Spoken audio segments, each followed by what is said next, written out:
You all may be seated. Yes, sir. Your Honor, I am again moving for a mistrial. We can't impeach witnesses. We can't argue consent. The state can present things that we can't present. We can't rebut allegations in their indictment. We are requesting a mistrial. This is not fair. This trial has been worse than practicing in communist Russia. He doesn't stand a chance in this courtroom, Your Honor.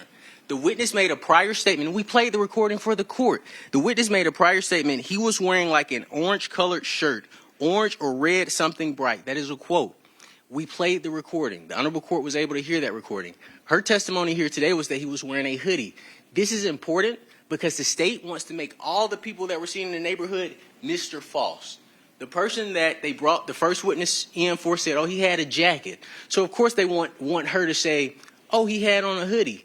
It's an inconsistent statement. We are handcuffed, Your Honor. We are asking for a mistrial in this case. Thank you. Mr. Bolden, do you care to respond before I make a response? Your Honor, Mr. Cruz has failed to make the proper foundation for a prior inconsistent statement. He has not asked the witness a question that the witness then denied. And so it's just not a proper foundation. So that's the basis of the state's objection. As to his motion, I don't necessarily think I have to make a response. All right. Thank you, Mr. Bolden. So, Mr. Cruz, the first thing I want to say, and we are outside the presence of the jury, is that it is unfortunate that your constant comments about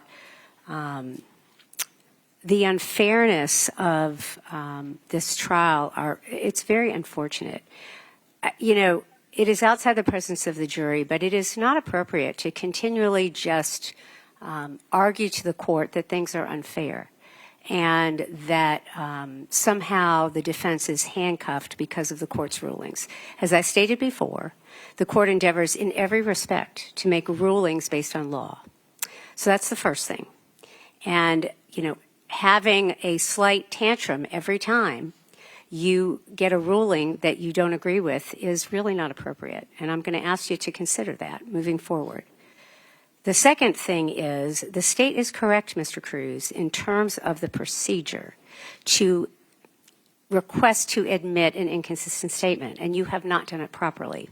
I will say, for the record, in this particular moment, that your question was not the appropriate question to ask to recognize an inconsistent statement. It was kind of a trick question of sorts. You asked her to describe that particular piece of clothing, and her response was, I would say it was a hoodie, as if there was sort of the question allowed this witness, at least in my impression, to sort of pick, was it sort of a shirt or was it a hoodie? And the testimony, as I heard it, was that she elected to sort of describe it as a hoodie. If you would like to make an argument that that in and of itself is what the law says is an inconsistent statement under the evidence code, then I will hear it. But if not, I'm going to sustain the objection and ask you to move on, sir. You may be heard, yes.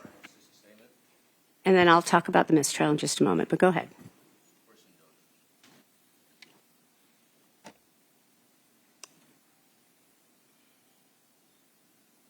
If the Honorable Court has the statute, just save me a little time. I'm pulling the statute down, if that's okay. But if you have it readily available. Well, I mean, Mr. Cruz, I'm not going to advise you on the law.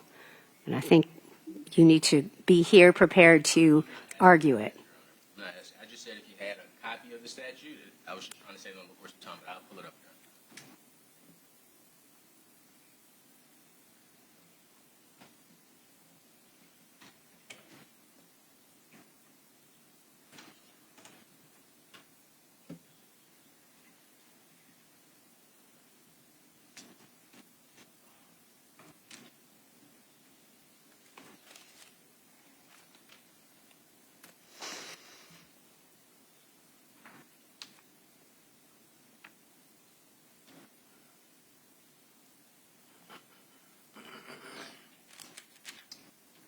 This is OCGA.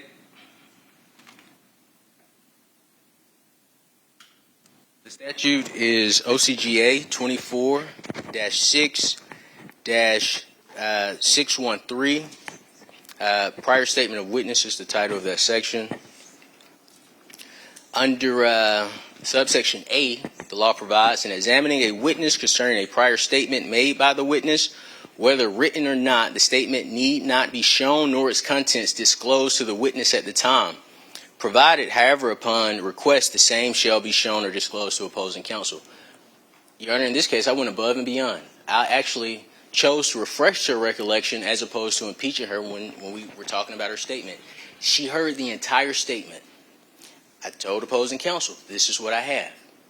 They heard the entire statement. Subsection B provides, except as provided in Code Section 24.8.806, extrinsic evidence of a prior inconsistent statement by a witness shall not be admissible unless, first, the witness is first afforded an opportunity to explain or deny the prior inconsistent statement, which we did. I said, Your Honor, this is a quote. I read the statement as a quote. She said it was a hoodie. I confronted her with the statement, gave her opportunity. She still chose to say this was a hoodie. Second, and the opposite party is afforded an opportunity to interrogate the witness on the prior inconsistent statement. The state will have opportunity to examine her on the prior inconsistent statement. Mr. Cruz, what is the statement you're saying is inconsistent with this witness's testimony? Sure. I think that's part of what the state was endeavoring to argue. So what is it? So the written question that I asked, the individual that she saw walking, did she state he was wearing like an orange-colored shirt? She said that he was wearing a hoodie. Well, that wasn't the question you asked, Mr. Cruz. The question you asked gave her an option to sort of describe what she meant. And you said something to the effect of, was it like a hoodie or a shirt? And she opined it was like, I'll say, a hoodie. I'm not sure that's an inconsistent statement, but I will let you question this witness again with specific questions if you would like to elicit the proper information for the court. I will let you question her right now out of the presence of the jury, and we can go from there. Sure. In your prior statement in law enforcement, did you state he was wearing like an orange-colored shirt, orange or red, something bright? Yes. We can bring the jury back in. That's it. All right. And, Mr. Cruz, I want to comment on your motion for mistrial. Sure. I'm going to deny that motion. The granting of a mistrial by the court is a very, of course, as you are well aware, extreme option. And it is done in very limited circumstances where the matters that have been presented in court are of such a prejudicial matter, such a prejudicial level that the defendant cannot receive a fair trial. And with regard to your motion, you have not sufficiently shown this court that that exists. And so I'm going to deny your motion. All right. Can you bring the jury in, please? Thank you.